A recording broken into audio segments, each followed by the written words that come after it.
But we had talked about it, and actually CJ was very kind. Apparently Kolchak has been to Bullfinch's pub, because in the Lovecraft comic book of Kolchak that CJ wrote, at one point Kolchak name drops Patty Moran for Bullfinch's pub. So Kolchak apparently must have visited. Now, mind you, they spelled Bullfinch's a little wrong, but it's still mentioned. So I have that comic book. Now I'm going to have to go back and look. Kolchak meets the witch and is trying to say, well, you worked with all the great. You've worked with Zernak. You've worked with Patty Moran from Bullfinch's pub. So it was actually kind of neat. So apparently Kolchak, and because that's canon, that's canon for Kolchak. Kolchak has been to Bullfinch's, which is kind of neat. It's a funny image to think of him sitting down in that pub. Wait, you're not hiding this? The DNA comes in. My Department of Mystic Affairs, I made different from all the other government agencies that deal with the supernatural because they're all secretive and this and that. The DNA tells everyone, just nobody believes them until the mystical poop hits the fan. So he would be like, wait, so you're admitting that there's werewolves? Wait, I can go on the record? Okay. I have to say, that's one of my favorite parts of the DMA stories. And I completely forgot to bring it up, so I'm glad that you did. It's like, okay, it's a government agency that deals with paranormal threats. And they tell everybody that's what they do. It's just such a complete 180 from everything else you could think of.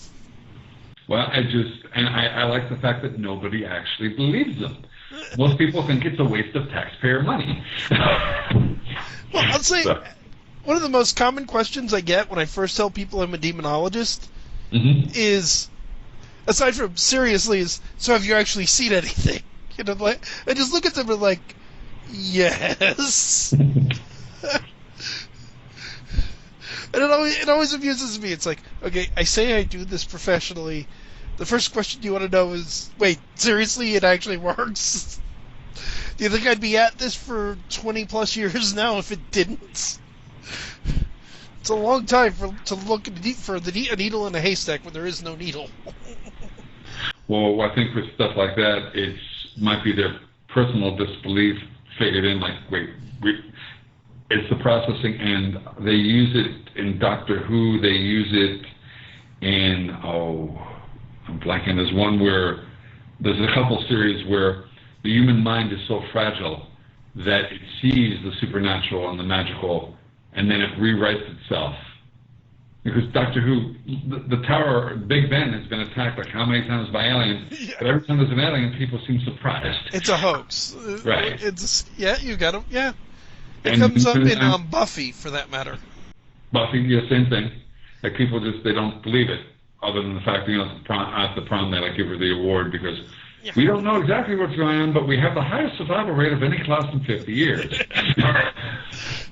Although it's one of the things I liked, that you do it with your DMA stories. CJ did it with, I'm trying to think, it's one of the Piers Knight novels, where, there's a discussion in the book of how are we going to cover up the fact that dragons just appeared all over the world, and it's, you can't put the cat in the bag, it doesn't work. There is certainly a point of plausible deniability, but you do reach a maximum level of people are really not going to accept the excuses anymore. Well, in mine, it's just, I just wanted to do something, because, there's X-Files, there's Hellboy, and the Bureau for Paranormal Research and Development. There's so many others. There's Simon Green has his Dodd agent.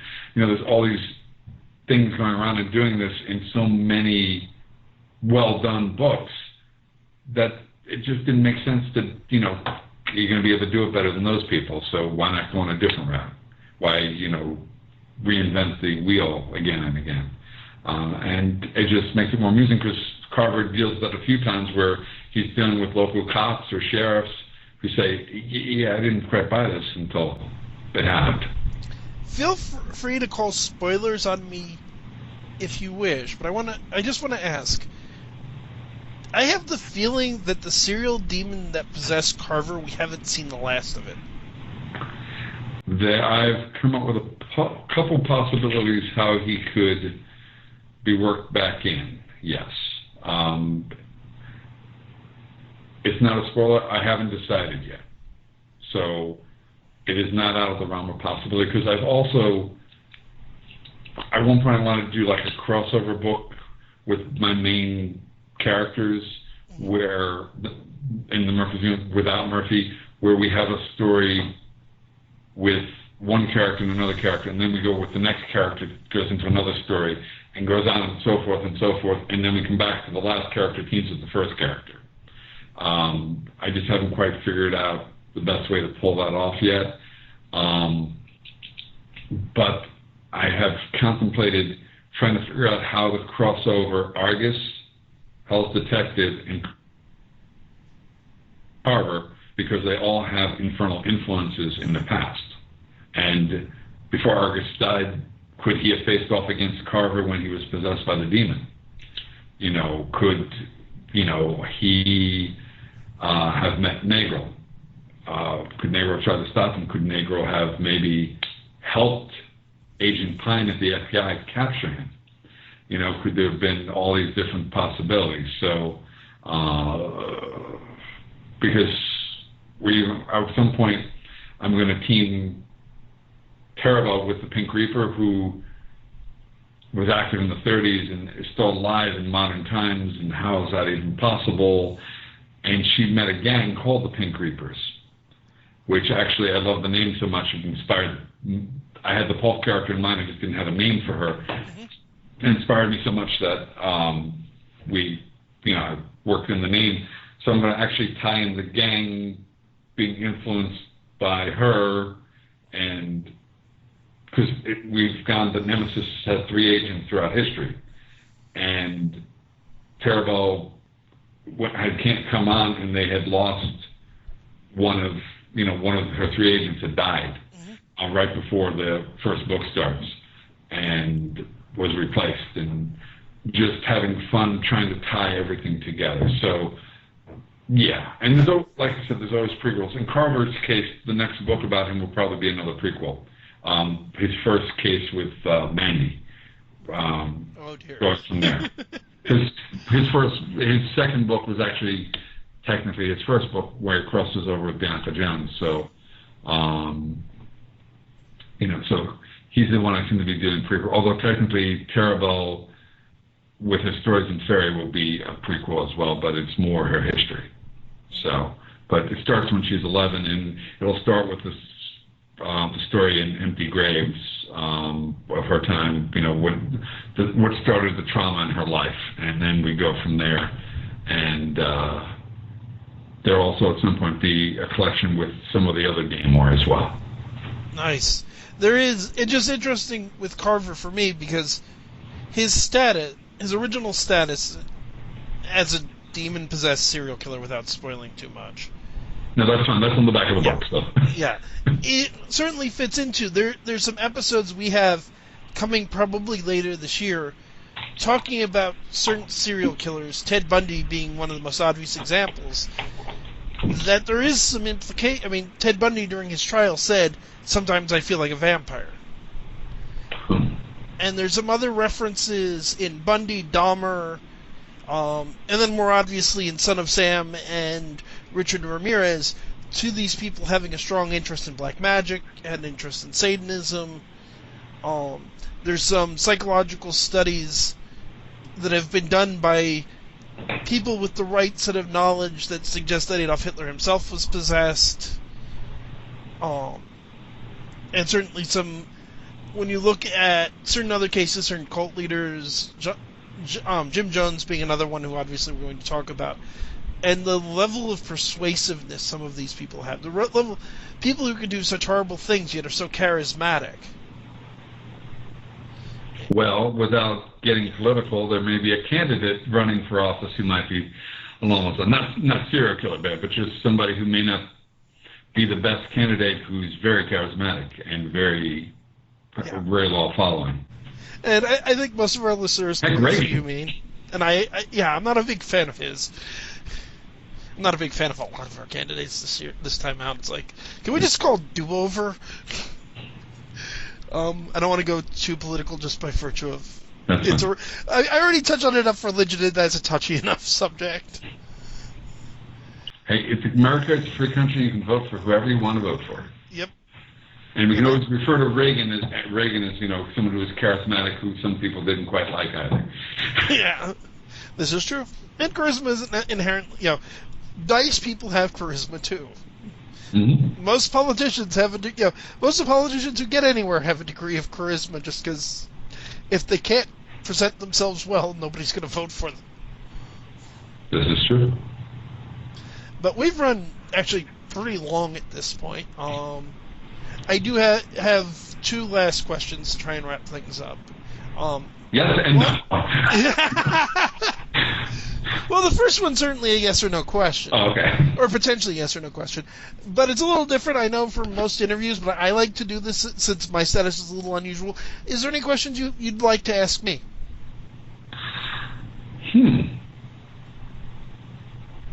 Well, I think at another time, probably more detail about what you do in much more detail. Not something that would be a simple question. Although I would ask you, since I appreciate you coming to me and asking me to be on the show, and you've obviously read at least a couple of my books.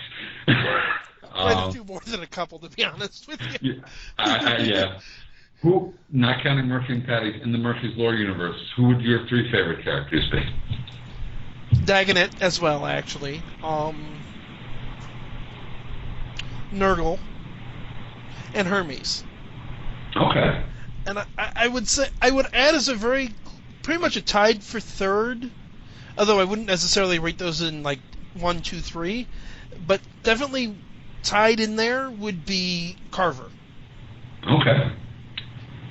They're just very interesting characters to me. I like the. It's hard to pick favorites because it's like now Loki's up there too, particularly because he's not necessarily a favorite character of mine from folklore, but the story arc that he goes through, and it's something.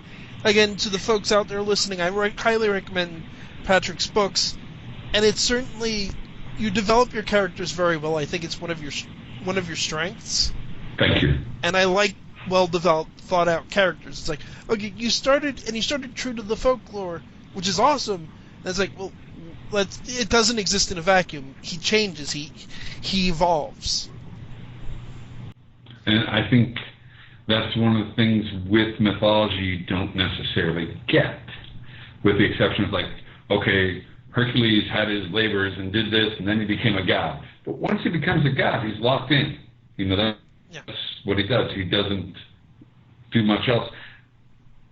So your god, the gods, they do stuff, and then they don't do stuff anymore. They just kind of sit up on Mount Olympus or in Valhalla or wherever they are, and they just kind of hang out. And I don't know. I've known people who've changed over the span of a couple of years. You run for thousands of years or even centuries, you might change just a bit. A few times. So I don't see why that, and I have kind of a lot of the gods are maybe ashamed of some of the things they've done, and they're trying to make it right. Like I deal with, because Hercules has mentioned a couple times that he's killed more people than a serial killer. That he was crazy when he did a lot of it. Hermes has done some bad things in my universe, but they're trying to make amends. And to a certain extent, some of them are a little bit bored. They don't want the grief involved with having a religion and having to answer prayers and do all that. But they still want to do some good, or they're inspired by Patty and other people to try and do some good. That they realize that we don't have to be locked into the same cycle that we've been doing for centuries. So I think it makes it more dynamic. Okay, so as my last question before we wrap up for the night, you're a writer after all. Is there anything that you've got coming out in the near future you'd like a chance to give a plug for? I would. I just don't have release dates. The 10th title of the new Dia Cthulhu collection is What Would Cthulhu Do? And hopefully that will be out before the end of the year. And I have a collection, I have a series of stories set on playworlds, which are aliens kidnapping people and putting worlds that are basically their version of reality TV, except it's actually real, and having people act out their little fantasies. And one of them is a steampunk world. So these are my Gear World stories, and the novel is tentatively titled, and I think it will be the final title, Cogs. And it involves one of my more popular characters from those, the steampunk, as well as a few others. So collecting a few stories from a couple of steampunk anthologies and Tales of the Talisman magazine, and some new stuff as well. So that will be out this year. And I had already mentioned a bunch of the books for the 20th anniversary spectacular of Murphy's Law for 2017. So there should be a lot of stuff. And on my website is www.patthomas.net, and Patrick Thomas Author at Facebook. And I am I_Patrick Thomas on Twitter. I finally broke down last month and joined. And we'll put links in there for everyone as well. Oh, wonderful. Thank you. So that would be the projects that will hopefully be out before the end of this year. Okay. Yeah. I will say as well, if you have any cover images or anything you'd like us to include, feel free to send them to me. We can easily edit them in to give people something to look at. Any promotional stuff you'd like us to include, feel free to send it to me. Oh, sure. See what we can do.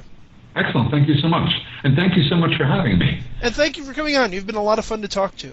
Well, thank you. Okay, everyone, thank you for tuning in to the latest episode of Paranormal Encyclopedia. We've got plenty more planned. We've got episodes that hopefully we'll be filming this week about the origins, about some of the crazier stories about St. Patrick, as well as the actual origins of Easter and why it's not Ishtar. But for Paranormal Encyclopedia, I'm your host, Kevin Mears. Drew will be back with us soon. Good night, everyone. Okay, thanks again, Patrick. If you do have questions about the paranormal stuff, you have my Facebook. Feel free to send me anything you want to ask. Okay, thanks. I'm going to use you as a research. Happy to do so. So, and again, thank you so much for having me on. I really appreciate it. Hope I didn't talk too much. No, not at all. You were a great guest. Well, thanks. If you maybe next year when all that stuff comes out, if you want to do a recap, if come back on or something, I'd be happy to. I'm sure to do so. You will. You've been a good guest. I definitely see bringing you back again to talk about your new stuff. Drew once I get Drew to see some of the stuff, particularly Fairy Rides the Lightning, since he's a Reconstructionist Norse pagan, he probably will have some questions to ask you too. Oh, excellent! I'd be happy to hopefully be able to answer them all. Oh, I think it'll go well. But thank you again, and have a good night. I will. You too. Take care. Take care.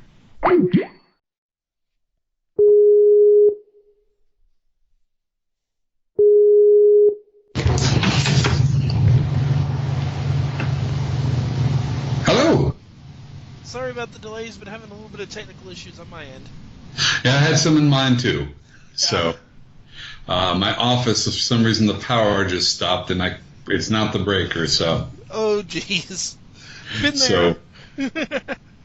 I have to take a few things apart tomorrow. So what does the shirt say? Oh.